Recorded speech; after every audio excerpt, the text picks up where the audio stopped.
कार्यक्रम के पुण्यार्चक हैं विद्या अरह गुरु भक्त परिवार श्री महेश साहू, गरिमा साहू, पूजा साहू, संजीव सेडाना, पुत्री अनिका सेडाना, आरती साहू, पुत्री अनायका साहू, रोली साहू, पुनीत अग्रवाल, दीपमाला साहू एवं समस्त साहू परिवार कुरवाई वाले श्री शैलेंद्र जैन श्रीमती रेखा जी की 2 जुलाई को विवाह वर्षगांठ के उपलक्ष्य में माधेश्वरी श्रीमती सुशीला देवी जी, पुत्र श्री शैलेंद्र रेखा जी, संदीप उषा, सम्यक सचिन, सुधांशु एवं समस्त सांगानेरिया परिवार उदयपुर राजस्थान।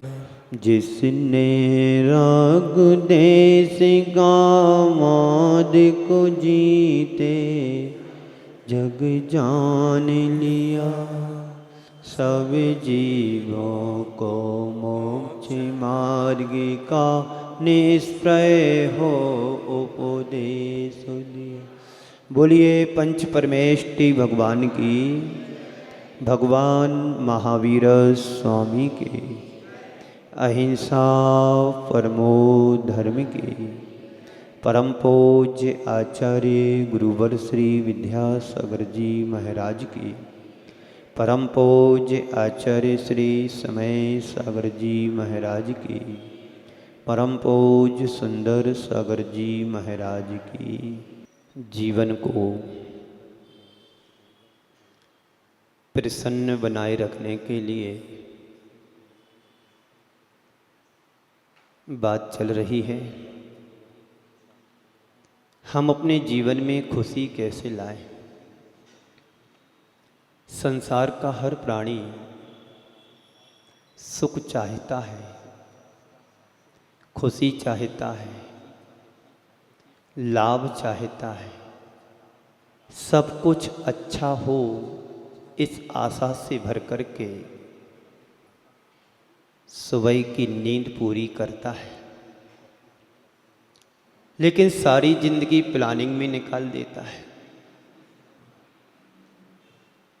आज ये करना, कल वो करना, आज यहाँ जाना, कल वहाँ जाना।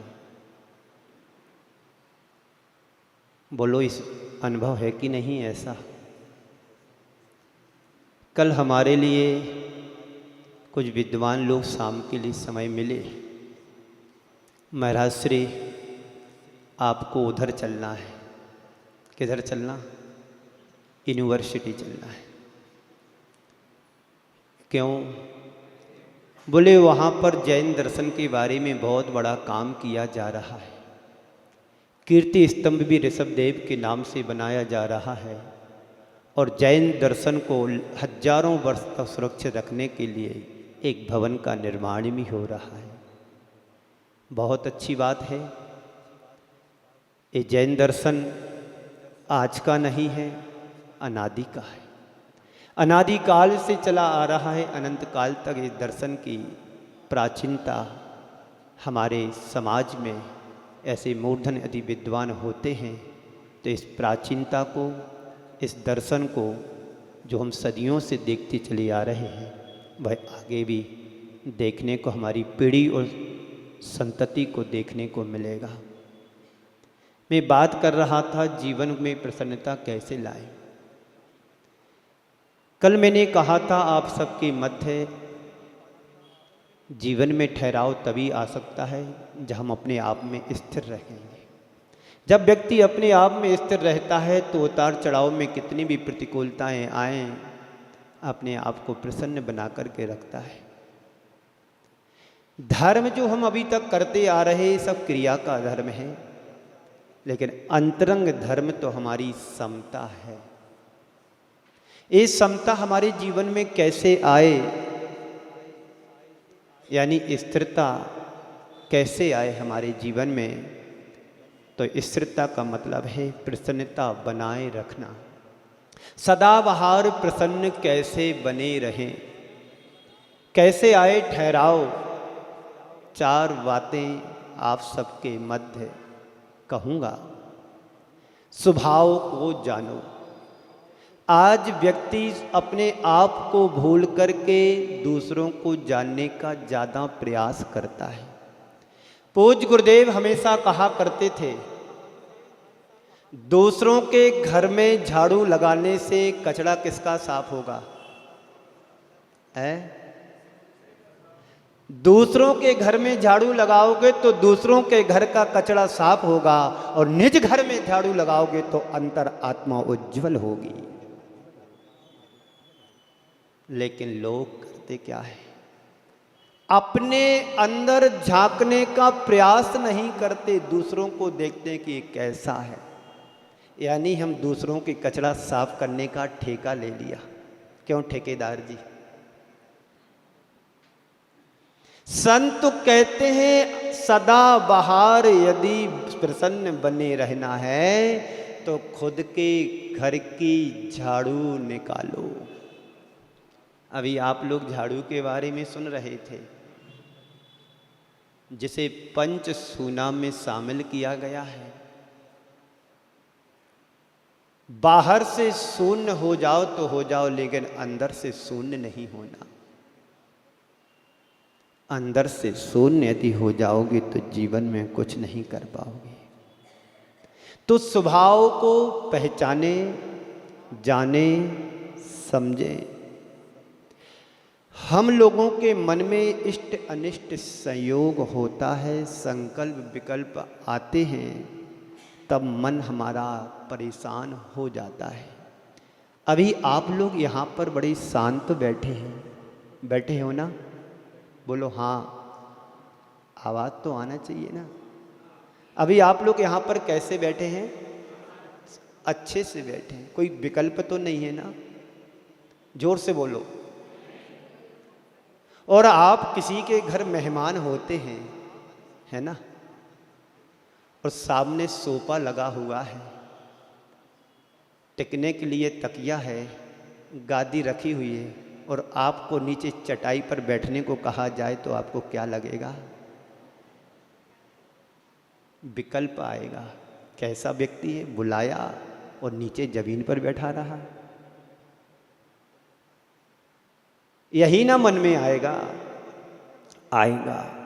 और यहाँ पर आपको बुलाया, चटाई भी, दरी भी, फर्श भी कुछ भी नहीं है, और आप बड़े आराम से बैठे, क्योंकि हमने मन में कोट डाल दिया कि मुझे बैठना जमीन में।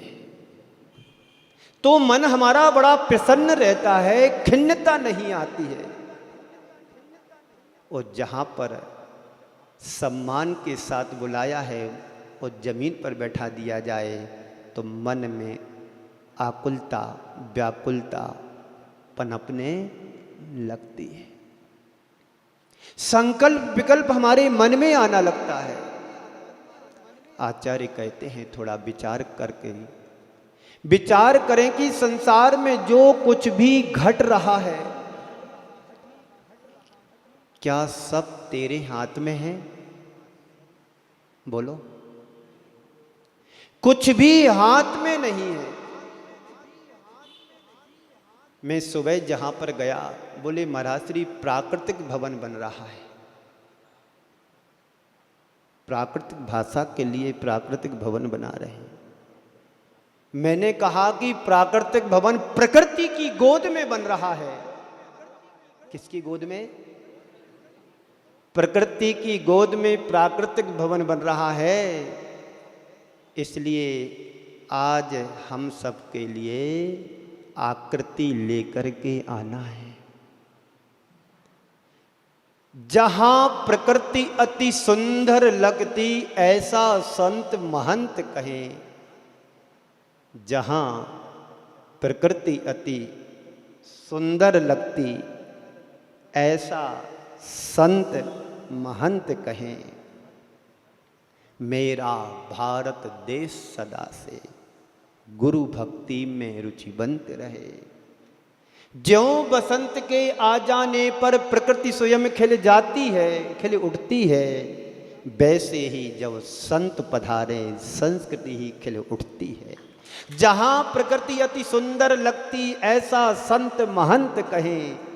मेरा भारत देश सदा से गुरु भक्ति में रुचिवंत रहे। बंधुओं, अगर तेरे हाथ में तो तेरे पास पावर है कि मन को अनुकूल बना लें, और मजे से जी भी लें, फिर परेशान क्यों होता है?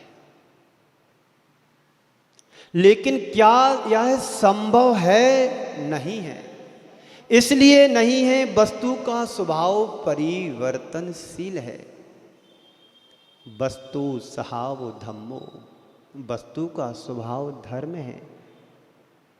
आप आम के फल को जानते हैं, नीम के फल को भी जानते हो, बबूल के फल को भी जानते हैं। सबका नेचर क्या है? अलग अलग है। मैंने सुना था नेचर सिग्नेचर बदलते नहीं हैं। नीम को यदि गुड़ के साथ भी घोल बना करके लेंगे तब भी कड़वाहट नहीं छोड़ेगा। तो इस स्वभाव को हम जाने, इष्ट में अनिष्ट में, संयोग वियोग में, संकल्प विकल्पों में समता रहेगी और इस स्वभाव से अनमिग रहोगे तो संकल्प विकल्प के अलावा और कुछ नहीं तुम्हें मिलेगा। अपने स्वभाव को पहचानने का प्रयास करें तो जीवन का आनंद है। कोई तुम्हारे लिए गालियां देकर के चला जाए, ये तुम्हारे हाथ में नहीं। उन अपशब्दों को, अनर्गल शब्दों को स्वीकार ना करें, ये तो हमारे हाथ में है। यही स्वभाव बनना चाहिए। अपने स्वभाव को पहचानो। ये ऐसा हो गया, ये वैसा हो गया, ये सही नहीं हुआ, ये गलत हो गया, ये सब हमारे मन का आरोप है। वस्तु का स्वभाव नहीं है। जल का स्वभाव शीतलता है, भले ही उसे आप पानी को कितना भी गर्म कर दे, लेकिन अपना स्वभाव छोड़ता नहीं। खौलता हुआ पानी भी यदि अग्नि के ऊपर डाला जाए तो आग लगाने का काम नहीं करेगा, आग बुझाने का काम करेगा। लेकिन इंसान एक ऐसा इंसान है, इसे कितना भी अच्छा अच्छा खिला दिया जाए, खिलाया जाए, फिर भी जब भी उगलता है तो जहर उगलता है। अभी ठेकेदार जी से कोई कुछ आकर के कह जाए, आप तो ठीक काम नहीं करते, महाराज जी को यहाँ ला करके रख दिया, पता है ये कौन सा भवन है, फिर देखना तुम क्या समझते हो, आपने समझ क्या लिया मेरे लिए, आपने बोल कैसे दिया। इस स्वभाव प्रकृति है व्यक्ति की। कितना भी सरस खिलाओ, कितना भी मीठा खिलाओ, कितना भी दूध पिलाओ, और जब भी उगलता है तो सर्प जहर उगलता है। बोलो ऐसा होता है ना। लेकिन एक बात ध्यान रखना, सत्संगति से अंगुली माल भी संत बन गया था। साधु संगति से व्यक्ति के जीवन में परिवर्तन आ जाता है। मैं आपके सामने दिख रहा हूं, 1998 में 97 में पूज्य मुनि श्री समता सागर जी, प्रमाण सागर जी का सानिध्य मिला और उनके आशीर्वाद और सानिध्य से आज मैं आपके सामने हूं। सत्संगति का 100% प्रभाव जीवन में दिखता है, इसमें कोई संशय नहीं है। बाहर से नहीं बदलना है, अंदर से भी ठहराव आना चाहिए।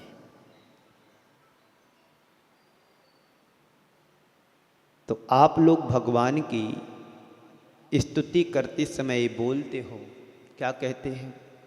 मैं भ्रम्यो अपन को निरखी, आप अपनाए विधिबल पुण्य पाप।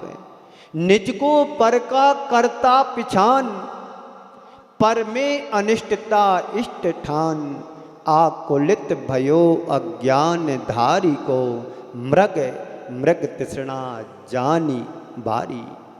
तन परिणति में जान आपो विचार, चितार कबहु ना अनुभवो सोपद सार।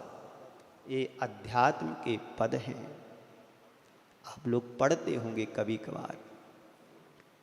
कितनी उत्कृष्ट पंडितों ने भावना लिखी, व्यक्त की। इसमें पूरे जीवन का विज्ञान समाया हुआ है। भगवान अभी तक मैं अज्ञानी था और अपने इस अज्ञान के कारण में संसार में दुखी हो रहा था। मेरे भव विरवण का एक ही कारण रहा कि मैं अपने इस स्वभाव को नहीं जान सका। जो व्यक्ति अपने स्वभाव की पहचान कर लेता है, स्वभाव को जान लेता है, इसलिए आचार्य कुंद देव ने एक गाथा के माध्यम से कहा, एगो में सासदो आदा, एगो में सासदो आदा, दंसण नाण लखणो, शेषा में बाहिरा भावा, सब्बे संयोग लखणा। हे भगवन, ये आत्मा एकमात्र अजर अमर अविनाशी है, शाश्वत है। एगो में शाश्वतो आदा, यानी आत्मा शाश्वत, एकमात्र मेरी आत्मा शाश्वत है। शेषा में बाहिर भावा, जो कुछ भी मुझे दृष्टि से दिखाई दे रहा है, आंखों से दिख रहा है, ये सब मैं नहीं हूं। जो देख रहा हूं वह मैं हूं। सब बाहरी संयोग लक्षण मात्र वाले। मैं बोल रहा हूं भी, ये भी संयोग है, माइक निमित्त बना है, मैं बोलने के लिए निमित्त बना हूं। आत्मा तो ना बोलती है, ना सुनती है, ना गलती है, ना गलाती है।